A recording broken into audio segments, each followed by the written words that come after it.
একটা রিকোয়েস্ট আর একটা জিজ্ঞাসা, এই দুটো নিয়েই আজকের ভিডিওটা। প্রথমেই আসি রিকোয়েস্টটা নিয়ে, সেটা হলো দিদি তোমার ওই দেয়াল আলমারিটা পুরোটা দেখো যেটার মধ্যে ডল হাউসটা সাজানো আছে। প্রথমে সেটাই দেখাচ্ছি। আলমারির একটা তাকের একটা সাইডে করেছি বেডরুম, তারপরে আছে টিভির রুমটা, যেখানে আমি পাখার ভিডিওটা বানিয়েছিলাম আর যেটা তোমরা প্রচুর প্রচুর ভালোবাসা দিয়েছো।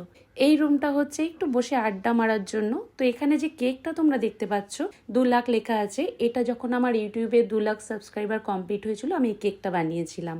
একটা সাইডে আমি একটু ডাইনিং টেবিলটাও রেখেছি। তারপরে দেখো এই সেলাই মেশিনটা, যেটা আমার খুব খুব পছন্দের আর তোমরাও যেটাকে প্রচুর ভালোবাসা দিয়েছিলে। পাশে আলনাটা রেখেছি জামা কাপড় দিয়ে গুছিয়ে। বাকি যেসব টুকিটাকি জিনিসগুলো দেখতে পাচ্ছ যেগুলো আগে বানিয়েছিলাম কিন্তু ভিডিওর মধ্যে সেরকম বিশেষ কাজে লাগে না বলে একটা সাইডে গুছিয়ে রেখে দিয়েছি। আর এই হচ্ছে পুরো তাকটা, যেটার মধ্যে আমার সব রুমটাই সাজানো আছে।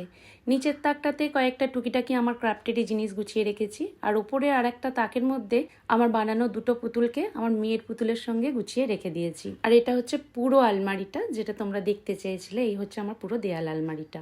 এবার দেখাই ছড়িয়ে ছিটিয়ে রাখা আমার এই কাজের টেবিলটা, যেটার মধ্যে বসে আমি কাজ করি। এবার আসি জিজ্ঞাসাতে। জিজ্ঞাসা হলো, দিদি তুমি এত জিনিস বানিয়ে কোথায় রাখো? তার উত্তর হলো এই র্যাকটা। এই র্যাকটার মধ্যেই আমি সব কিছু সাজিয়ে গুছিয়ে রাখি। এটা আমি ফ্লিপকার্ট থেকে নিয়েছিলাম, 1300 সামথিং পড়েছিল। তোমরা ফ্লিপকার্টে গিয়ে সার্চ করলেই পেয়ে যাবে। আর যদি না পাও, যদি লিঙ্ক লাগে তাহলে আমাকে কমেন্ট করো, আমি লিঙ্কটা পরে দিয়ে দেবো। আজকের মতো টাটা।